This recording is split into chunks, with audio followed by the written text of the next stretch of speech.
જય ભીમ ખેડૂત મિત્રો, હું સુરેશ ચૌહાણ.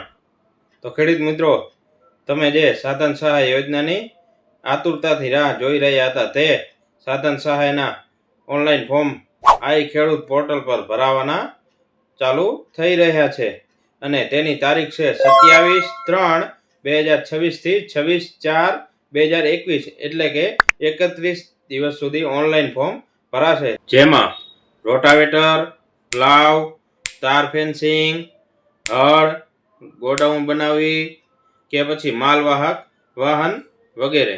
તો ખેડૂત મિત્રો, તમે પણ વહેલી તકે આ ફોર્મ ભરી લેજો અને ફોર્મ ભરવા માટેના ડોક્યુમેન્ટનું લિસ્ટ અહીં મેં ડિસ્પ્લે ઉપર આપેલ છે, જેનો તમે સ્ક્રીનશોટ લઈને સરળતાથી તમારી જાતે પણ ઓનલાઈન ફોર્મ ભરી શકો છો. અને આ મિત્રો, આ વિડીયો જો તમને ઉપયોગી લાગ્યો હોય તો તમારા બે અન્ય ખેડૂત ભાઈઓને શેર કરો અને આ મારી ચેનલને લાઈક, શેર, સબસ્ક્રાઈબ જરૂરથી કરજો.